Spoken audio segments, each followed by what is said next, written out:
দরদি সন্তানের কথা মা জননী সঙ্গে সঙ্গে যখন শুনতে পেয়েছেন, তিনি 1000 স্বর্ণ মুদ্রা বের করে এনেছেন। রে আমার যুবক, এই মাকে তুমি কেমন করে ভুলে যাও, যে মা জননী সন্তানের কষ্টের কথা শোনার সঙ্গে সঙ্গে তিনি 1000 স্বর্ণ মুদ্রা এনে দিয়েছে।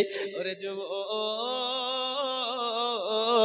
ওই মাকে কখনো ভোলা যাবে না, ওই মায়ের মনে কখনো কষ্ট দেওয়া যাবে না।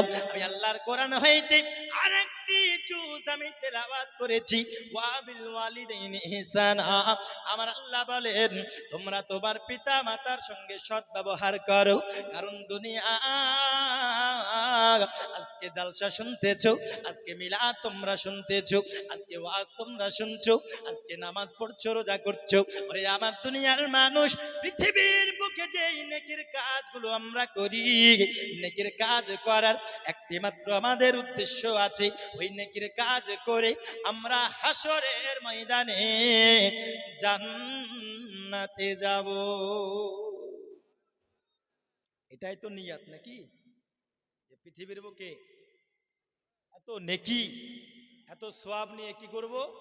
আমরা বলি হুজুর আমি হাসরের ময়দানে জান্নাতে যাব, কিন্তু মাওলানা মুজাক্কির বলে যুবক, হাসরের ময়দানে জান্নাতে যাওয়া অত সোজা নয়। সোজা? জান্নাতে যাব বললেই যাওয়া হয়ে যাবে নাকি? জান্নাত মনে হচ্ছে আমার বাপের জাগির নাকি, যে মনে করব চলে যাব। জান্নাতে আমরা যেতে চাই। ওরে আমার যুবক, আমি যে আয়াত পড়েছি, ওয়া বিল ওয়ালিদাইনি ইহসানা, তোমরা তোমার পিতা মাতার সঙ্গে সর্বদা সৎ ব্যবহার তোমরা করো, পিতা মাতার সেবা করো, পিতা মাতার আদর যত্ন করো।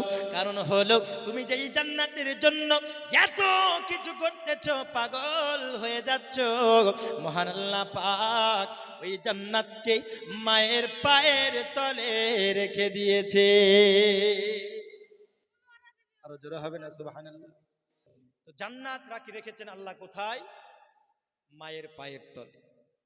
আজকে আমরা জালসা শুনছি, ভাবছি জান্নাতে চলে যাব। আজকে আমরা মিলাদ শুনতেছি, হজ করে আসছি, কিন্তু মা পড়ে থাকছে ঠান্ডাতে কম্বল ছাড়া। বুঝলেন? কথা বুঝুন ভালো করে। হজ আমরা করে আসতেছি, কত সুন্দর হজে গিয়ে এমন করে সেলফি তুলছি, ফেসবুকে সোশ্যাল মিডিয়া পোস্ট করছি, আলহামদুলিল্লাহ আজ কাবা ঘর ছুলাম, আলহামদুলিল্লাহ আজকে মদিনাতে গেলাম, আলহামদুলিল্লাহ আজকে আমরা হেরাম শরীফে নামাজ পড়লাম। কিন্তু যুবক মনে রেখো, যে মক্কা মদিনাতে তুমি হজ করতে যাচ্ছ, আর তোমার ঘরে যদি তোমার মায়ের মনে তুমি কোনো রকমের কষ্ট দিয়েছো, তোমার বাবার যদি তোমার কথায় কোনো কষ্ট পেয়ে থাকে, তুমি শুধু হজ কেন কাবা ঘরের ইমাম হয়ে যাও, তোমার বাবা মা যদি তোমার কথায় কষ্ট পেয়ে থাকে, তুমি জান্নাত তো দূরের কথা, জান্নাতের সুগন্ধ তুমি পাবে না। কারণ তুমি মনে করতেছো হজ করে এসে আমরা হাজি হয়ে গেলাম, হয়তো বললেই জান্নাতে চলে যাব, কিন্তু তোমার মা তোমার সেবা কর, তুমি সেবা করো না।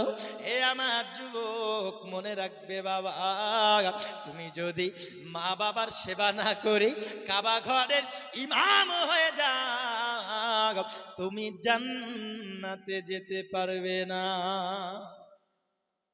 কারণ জান্নাতে যেতে হলে বাবা মার সেবা করা দরকার আছে না নাই? জোরে বলুন, আছে না নাই? বাবা মার সেবা করার দরকার আছে। আজ পৃথিবীর বুকে এই যে শীত পড়ছে, এটা মানে পৌষ মাসের আজকে 2 তারিখ নাকি গো? পৌষ মাসের আজকে মানে হ্যাঁ 2 তারিখ। এই যে পৌষ মাসের যে শীত পড়ছে, অনেক সন্তান এমন আছে যাদের বাবা যাদের মা এত বৃদ্ধ হয়েছে, দেখবেন তারা কত সুন্দর সুন্দর অট্টালিকায় থাকে, কিন্তু তার মা পড়ে আছে এমন কুটরি ঘরে, একটি কম্বলও জোটে না। আছে না নাই? চাকরি পেয়েছে, চলে গেছে বিদেশে, চাকরি করতেছে, কিন্তু বাড়িতে তার মায়ের কোনো খোঁজ নাই।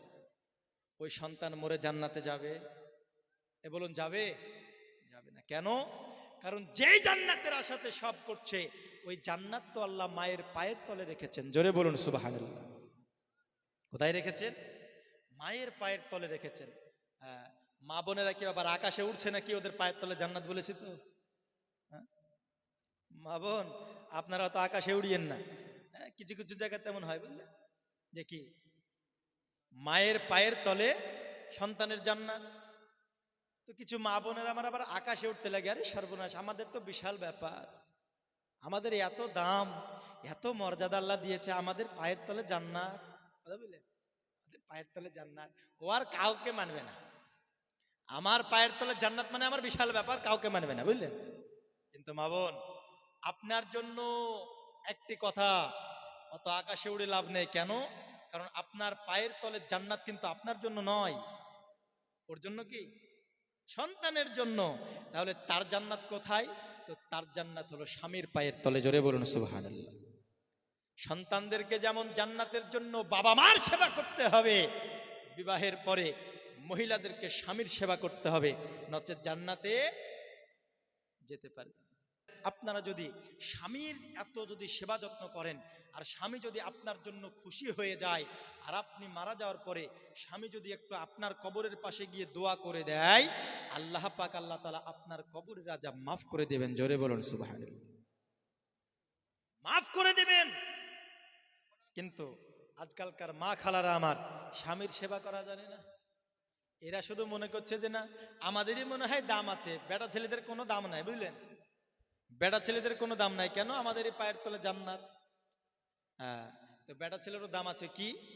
মায়ের পায়ের তলে জান্নাত, আর বাপ হলো জান্নাতের দরজা। জোরে বলুন সুবহানাল্লাহ, আরো জোরে বলুন সুবহানাল্লাহ। বাপ হলো জান্নাতের দরজা। তাই আমার যুবক, এই মা বাবাকে সেবা যত্ন করতে হবে, এই মায়ের খিদমত করতে হবে। এই ঠান্ডাতে আমার মা জননী কোথায় থাকে খোঁজ নেওয়ার প্রয়োজন আছে।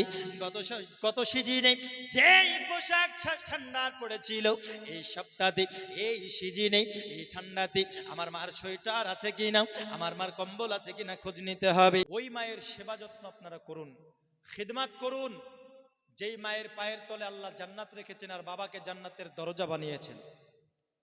যদি আপনি সেবা যত্ন করতে পারেন, ওই মায়ের পায়ের তলে জান্নাত আপনার জন্য হয়ে যাবে। আর কেন ভালোবাসবেন না, কেন সেবা করবেন না?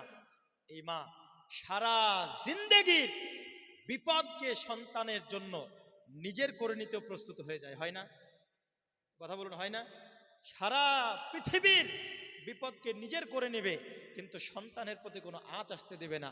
তারই জন্য তো কবরের মধ্যে যেই মুর্দা নিরাশ ছিল, মা জননী যখনই শুনেছেন, সঙ্গে সঙ্গে তিনি আর দ্বিতীয় চিন্তা না করে 1000 দিরহাম তিনি দান করে দিয়েছেন। জোরে বলুন সুবহানাল্লাহ, দান করে দিয়েছেন। তো আমরা এমনই হতভাগা মুসলমান, একদিন, 4 দিন, 9 দিন, 40 দিন, তারপরে আমাদের বাবা বলুন, মা বলুন, ভাই বলুন, বোন বলুন, আমাদের আত্মীয় স্বজনকে আমরা ভুলে যাই, মনে রাখি না। তাদের জন্য শুক্রবারের দিন আল্লাহ পাক আল্লাহ তাআলার রাস্তায় যদি আপনি সাদকা করেন, আল্লাহ পাক আল্লাহ তাআলা ওই সাদকা মুর্দার কবরে পৌঁছিয়ে দেন। জোরে বলুন সুবহানাল্লাহ। তো যাই হোক, আমরা যেমন কর্ম করব তেমন ফল পাব। আজকে যদি আমাদের পিতা মাতা আত্মীয় স্বজন যিনারা ইন্তেকাল করে গেছেন তাদের কথা আমরা ভুলে যাই, আমরা যখন মারা যাব কালকে আমাদের কথাও কেউ ভুলে যাবে, যাবে না? আমাদের সন্তানেরাও আমাদের কথা ভুলে যাবে। তাই বাবাজি, আমাদেরকে দরকার সকল আত্মীয় স্বজনের কথা মনে রাখা, তাদের জন্য দোয়া করা, অন্তপক্ষে কিছু না হলেও একা হলেও শুক্রবার গিয়ে কবরটা জিয়ারত করা। ইনশাআল্লাহ আমি যে আয়াতে কারিমা তেলাওয়াত করেছিলাম, কুল্লু নাফসিন যায়কাতুল মাউত, প্রত্যেক জানদার ব্যক্তিকে মৃত্যুর স্বাদ চাখতে হবে। আল্লাহ পাক আল্লাহ তাআলা যেন মৃত্যুর পূর্বে দুনিয়া থেকে কিছু নিয়ে যাওয়ার তৌফিক দান করেন, সকল বলে আল্লাহুম্মা আমিন। এবং ঈমানি হালাতে নবীর মুহাব্বতে বিদায় দেওয়ার তৌফিক দান করেন, সকল বলে আল্লাহুম্মা আমিন। জোরে হবেন আল্লাহুম্মা আমিন। ছোট্ট একটি গজল বলেই হযরতকে দেব ইনশাআল্লাহ, একবার জোরে বলুন সুবহানাল্লাহ।